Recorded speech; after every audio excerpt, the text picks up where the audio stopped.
Hello, everyone, and welcome to Women of Grace. I'm Johnette Williams. It's an up close and personal with Father Ben Cameron, a father of mercy.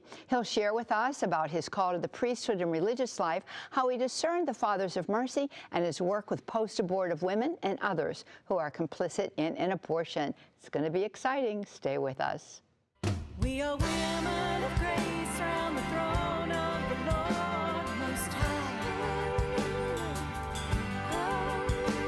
And we lift up our praise from the depths of our souls. Hear our cry. O Lamb of God, it is our one desire to see your holy face, women of grace. Father Ben Cameron put aside his political aspirations to become a priest and a member of the Fathers of Mercy. He is also the founder of the Confraternity of Our Lady of Mercy, a new confraternity in the Church for women and men once wounded by abortion, but now seeking holiness. He is the author of this book, Healing the Deepest Wound, a guide for anyone suffering from post-abortion trauma or complicated grief. It's available for you at EWTN's Religious Catalog in English and in Spanish from booksellers that you can get online. Now, let's welcome Father Ben Cameron. Father, welcome to Women of Grace. I'm so happy to have you here. Thank you. Good to be here. Thank you. You know, it's an interesting thing, the way in which the Lord moves in our lives, you know. And I often like to talk about Ephesians 1, verse 4. You know, God chose us in him before the world began to be holy and blameless, in his sight to be full of love. And since he chose us before the world began, he knew precisely when he would give us life, you know, and he endowed us with certain gifts and talents. And throughout our life, it's an exploration of why me, why this time, and, you know, why am I on the path that I'm on? And you had political aspirations, and here you are, a priest and a religious, as a matter of fact. Yes. Oh, well, how did all that happen? Well, quite a change, and it definitely lets me tell politician jokes without any qualms, because I almost was one. Yeah, I always loved politics, and I studied it in college at Christendom College, and was in the politics program. Did an internship with Ambassador Alan Keyes at the group called Citizens Against Government Waste. Had that plan, and actually when I left college, took a year out doing full-time work for the church, helping revive the Legion of Mary in my home diocese in Indiana, and I was discerning what path for my political career, and my options as I saw them were A, doctorate in political philosophy, B, doctorate in modern European history, or C, a law degree. And I chose double Z, join the Fathers of Mercy. Was not on my radar at all when I was in college. People would bring it up to me in college, even in my Baptist high school that I went to. I was in a Baptist school from 7th through 12th grade in Kokomo, Indiana. People would bring up, you're going to be a priest someday. And I was like, you're nuts. I'm not going to be a priest. But God has ways of like working and keeping working at us, you know. It was like he kept shepherding me toward wanting to dedicate my life to him. And at first I thought it was going to be within the political and maybe teaching. But then it started more and more this idea of maybe the priesthood. And for actually the thing that got me to actually start thinking about it, my grandfather and I drove to Alaska, 5,000 miles. Gracious me. Drove to Alaska, 10-day drive. He wanted to go salmon fishing again. He'd been with my grandmother a few times, but she'd passed. And so on the way there, we stopped in Dawson City, Yukon, which is where Jack London wrote a lot of his books. And we went to Mass Saturday night and again Sunday morning. I'd been a daily communicant for about a year and a half at that point. And after the Sunday morning Mass, this OMI missionary up there shakes my hand and says, "When are you going in the SEM?" Oh, gee whiz. And I responded, and I quote, I haven't been thinking about it, Father. And he said, well, you better start, because God's not going to knock you off a horse, you know. So I started thinking about it and praying about it. And so I'm up there in Alaska, not far from the Arctic Circle, salmon fishing, and didn't catch any salmon. God didn't want me to be a fisher of fish. He wanted me to be a fisher of men. But enjoying the beauty, and I was reading With God in Russia, Father Walter Chizak's book, and his story, and it just this idea of priesthood, maybe be like Father Chizak, be a priest, just started growing on me. And I got back home and was working on reviving the Legion of Mary in my home diocese, and continuing the discernment. And Pope John Paul II gave a Wednesday audience. He was talking about the evangelical counsels, poverty, chastity, and obedience, and how they directly contradict the false values of the world. The world says that wealth, sexual pleasure, and power are the most important things. And he called on young people to embrace the counsels, to show the world what really matters. And I read that and I thought, if I become a priest, I'll be a religious order priest. Oh my goodness. So I only looked at religious orders. So I started shopping around and writing to different orders. This was before there was an internet. I'm a little older than I look.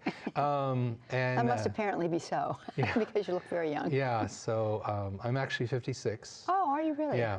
Well, and congratulations to you. Thank you. You're welcome. So I wrote to these different orders and got information, and some of them I read what they said about themselves, and it's like, you're not connected to what your founding was, you're not connected to your charism, it's throwing them away, But one of the ones that made sense and was very connected was the Fathers of Mercy. And I'd known of the Fathers of Mercy at Christendom College. A couple of the guys were doing their undergraduate in philosophy there. They were already professed brothers in the community.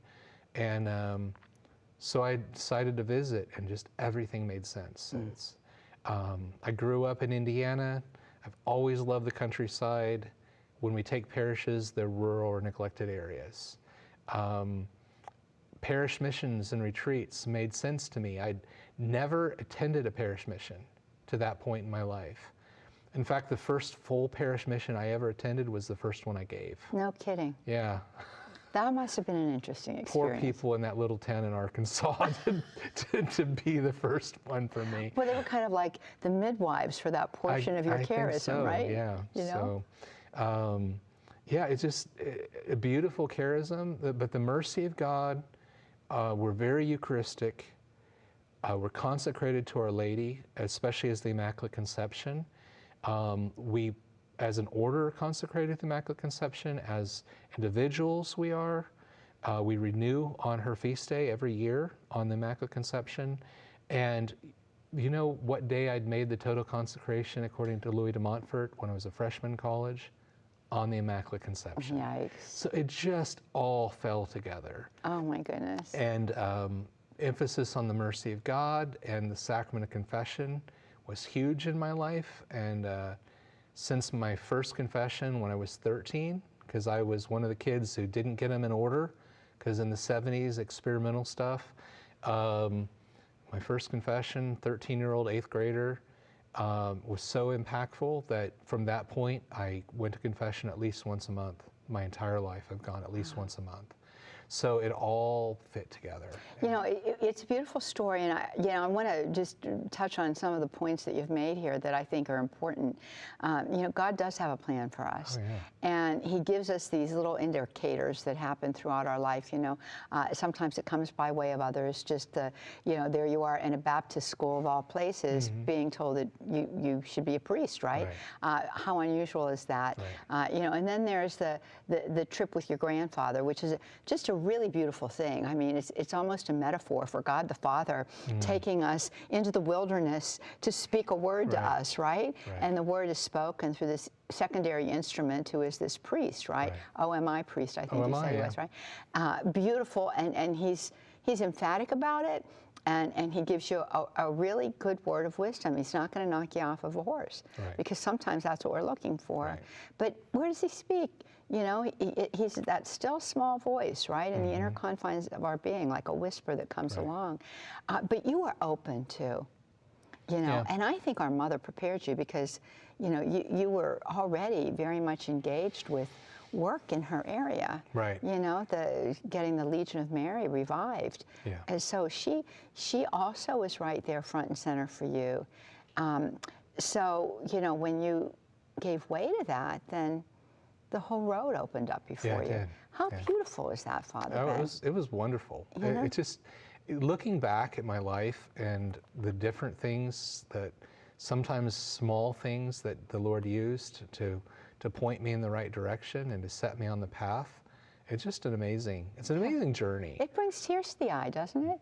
Yeah, I mean, it does. Really. So, what about your parents? What were they thinking? I've met your mom. Yeah. You know, I met her at a Marian conference. Right. Of course. Right, You know, right. and she told me, after we talked for several minutes, then she said, you know, I'm Father Ben Cameron's mother. He's a father of mercy. I said, yes, I know. I've interviewed your son in the past. It was such a cute moment. That's funny.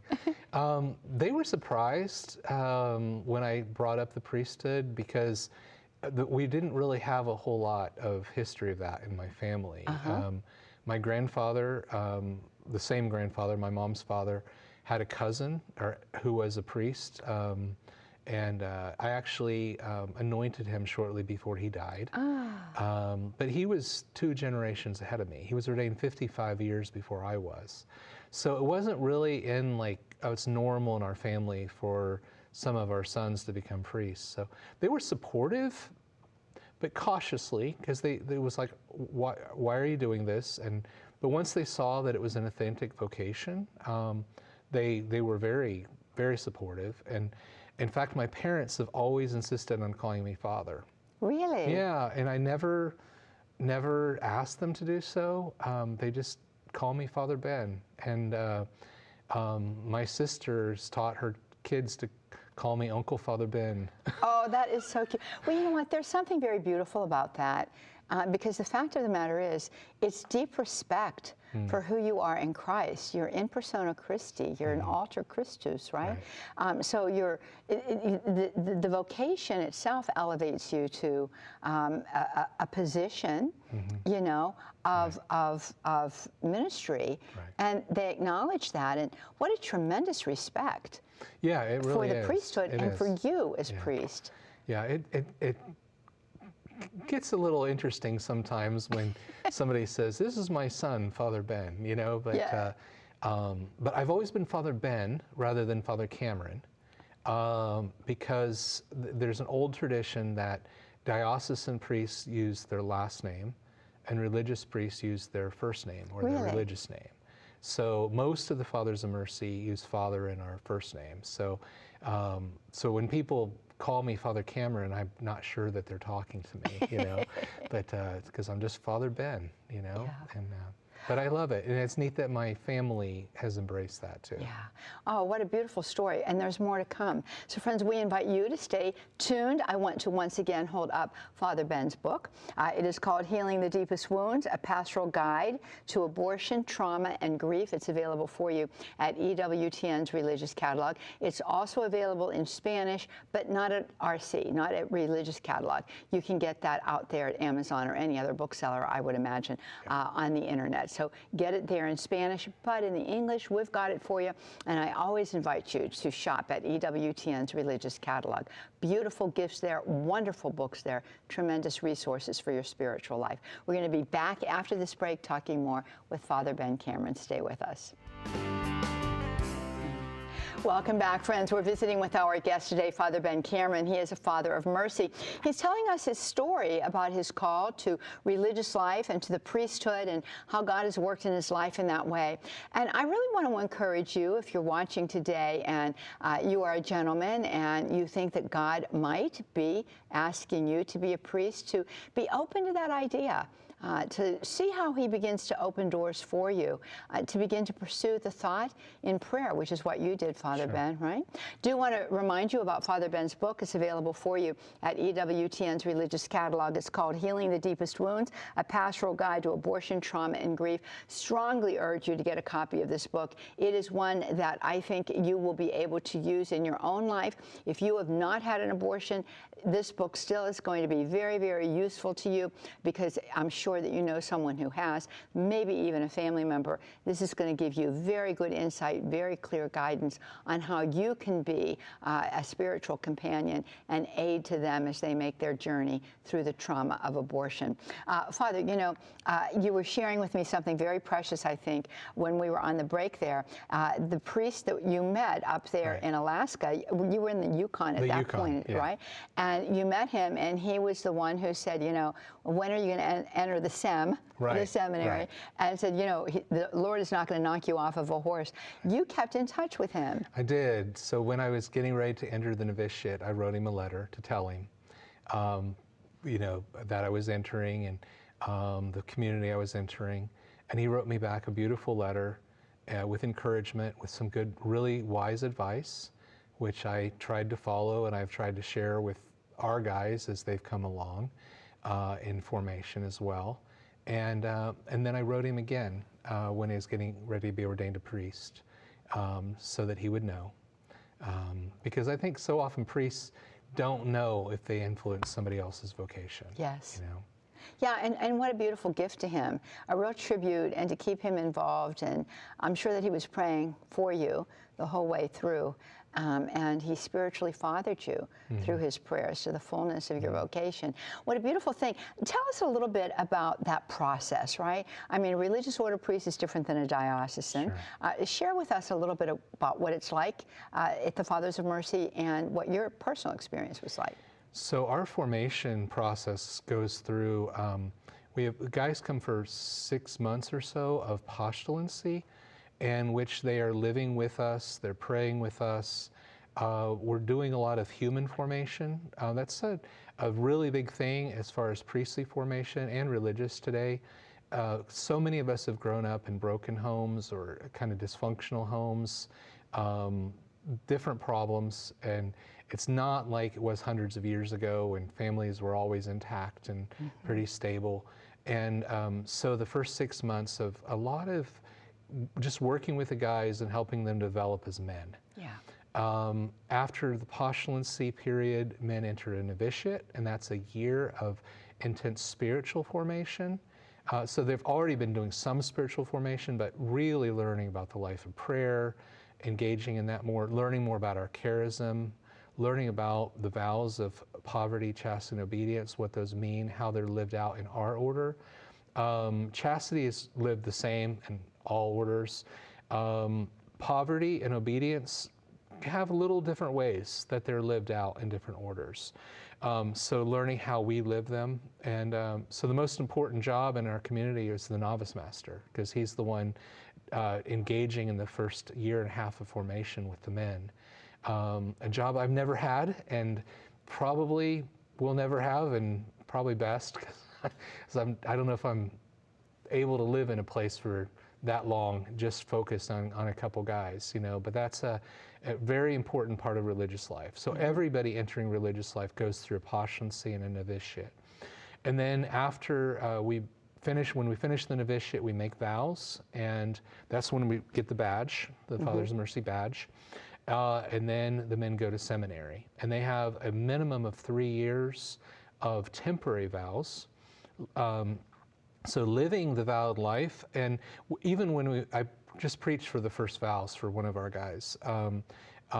When we make the vows, even though it's a year at a time, our intention is, this is where I believe God has called me to be for my life. So it's more like the Jewish betrothal than it is, you know, like, oh, this is something I'll try for a year and then I might ditch it. It's a pretty serious commitment when you make your first vows. But the church, in her wisdom, gives people a period of a minimum of 3 years.